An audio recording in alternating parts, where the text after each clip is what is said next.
Okay, so this is part 2 of my last video. My last video talked about ISFP People Pleasers.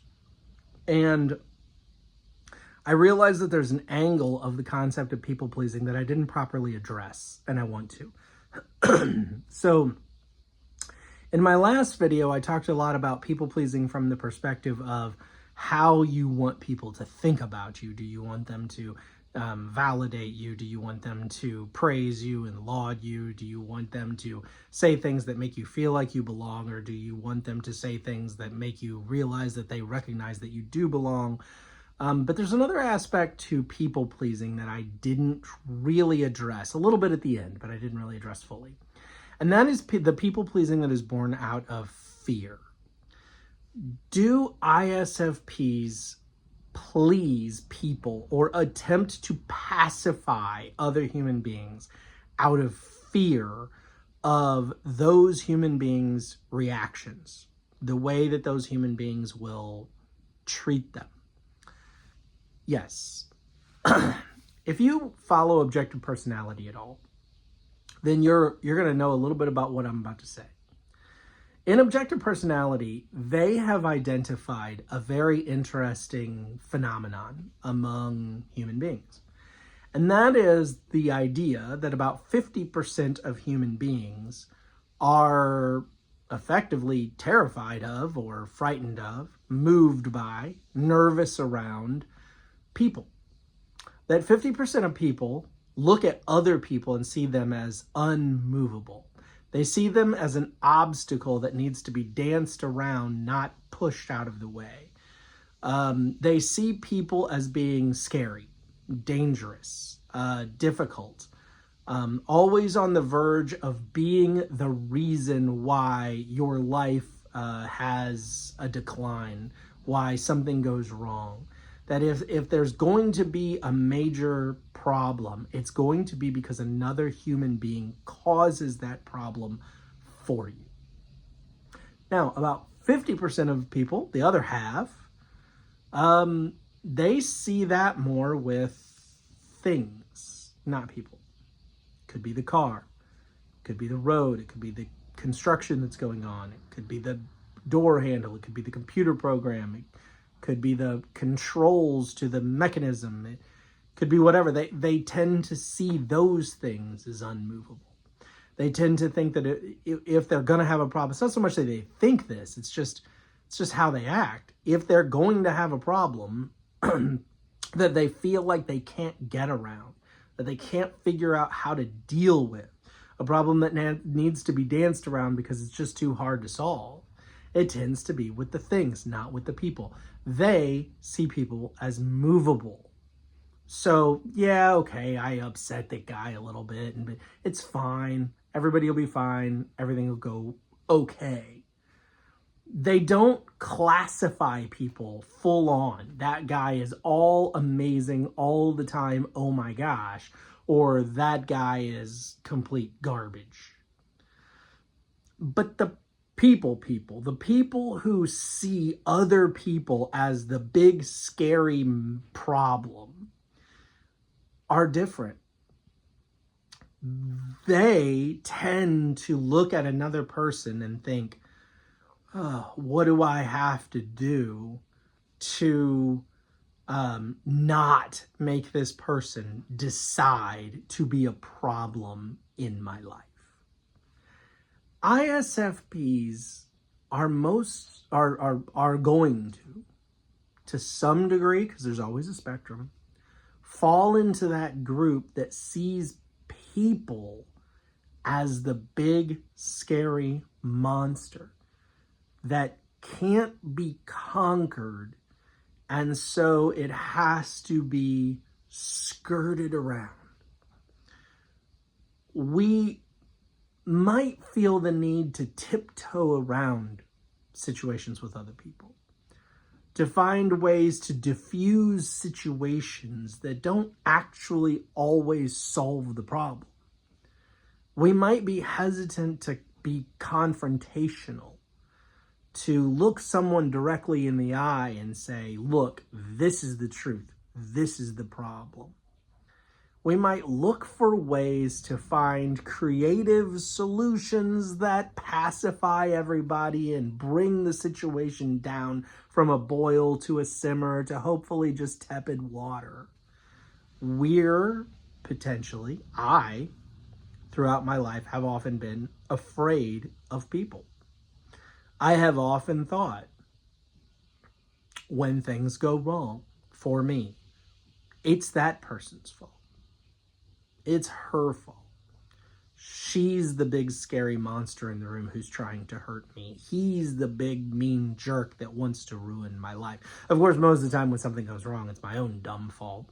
But when my mind sees a monster, when it creates a villain that cannot be defeated, that villain is always another human being. When something goes wrong with a thing in my life, my default mechanism is, well, who's the idiot that designed this? Who's the moron that programmed it that way? It's never the thing is dumb, the thing is broken, the thing is a problem, the thing is causing me issues in my life. It's always, who's the idiot that made the thing that is now slowing me down from accomplishing what I want to accomplish. Boy, I'd sure like to get my hands on that moron and slap him around. Of course, if he were in the room, I'd be too afraid of him and I wouldn't slap him around. Not that you should slap people around, but I'm speaking figuratively. Because ISFPs, I think I can feel pretty free to speak for most ISFPs, if not all, but I'll speak for myself anyway. We see people as scary. People are the monsters that we can't conquer. We don't know how. And we tend to lump people into very firm, hard categories. Like, those are the awesome people. Those are the useless, horrible, worthless people. Those are the people that I love and put on a pedestal and I think they're amazing. Those people are complete trash. I hate them and I wish I'd never ever see them again. There's not a lot of room, especially when we're immature and we're not thinking properly, for saying, hey, that guy's really got some great qualities. Yeah, he's got some negative qualities too, but overall, he's a pretty decent guy. We tend to focus very heavily on the good or the bad, but don't balance both very well when it comes to people. We're not necessarily that way with things. We're better at seeing the good and the bad. I think it's that balance between sensing and intuition, with it being in the middle, that sort of 60-40 balance of sensing and intuition. We can see the physical details and we can make reasonable conclusions about them. But when it comes to other people, because we're just all in on our feeling and our thinking is quite immature, it's very much, that person makes me feel great and I love being around that person. That person's amazing, but that person makes me feel scared or bad, or I don't like being around that person. And people end up in our minds being all one or the other. The people we feel good being around and the people we hate being around. Those people are great. These people are awful. And I think because we see the world often in that light of sort of judging people in this very, they're all good or they're all bad, we also think that we'll be judged that way and looked at that way. And because of our FI, we're all in on whatever it is that matters to us. We don't want to move on the things that we feel passionately about. And so I think it's easy for us to assume other people won't move either. I find myself frequently, when somebody disagrees with me on something, thinking, well, there's no point in even discussing it or trying to tell them what I think. There's no point in having a conversation because of course, they're never going to change. He's never going to change his mind. He's never going to have a different point of view. He's never going to see things differently. Now, why do I feel that way about other people? Because I'm largely that way. With my FI, I come to a value judgment, a conclusion. I develop emotions and feelings around that conclusion, and then I'm all in on it. And other people come along and they're like, yeah, but have you thought of this? And have you thought of that? And have you thought of this? And have you thought of that? And it's more like, well, no. I mean, yeah, of course I have. I thought of all those things, but really no, because those things are irrelevant to me. They don't matter. I've already found my value judgment on this issue. I've already made up my mind. And that's a problem that an ISFP can fall into if he's not careful or if she's not careful. With that introverted intuition, we just want to go all in on an idea. And with that introverted feeling, it's like, oh man, I value this idea. I've made it mine. It gives me all kinds of good emotions. Other people come along and they try to insert ideas that might alter that. And I'm like, nope, I'm good. I don't need anybody else's opinion. I'm set. I'm not going to waver. And therefore, what do I think about other people? They won't waver either. They're unconvincible. They're unmovable. And so if that guy over there is upset about something, he's going to be all in upset. And he's going to try to make my life miserable. People are scary. And that's why ISFPs can be people pleasers. I want to just pacify you so that you'll leave me alone because you're scary. And I don't even know what scary means. Like, rarely do I think somebody's going to like shoot me or stab me or anything. It's just like, I don't want the conflict.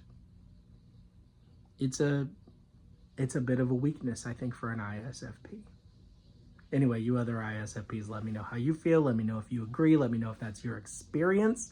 I don't believe this is the experience of an ESFP. And so there's one of those areas where if you're trying to decide, am I an ISFP or am I an ESFP? That might be helpful. Anyway, I hope you found this interesting or helpful or anything. Please click the like button. Please subscribe. And if you are benefiting at all from my videos, would you consider going on to the Ko-fi website, which there will be a link to. Anyway, but if you could donate to me, gives me more time to make more videos. Thank you so much. Have a great day. Bye now.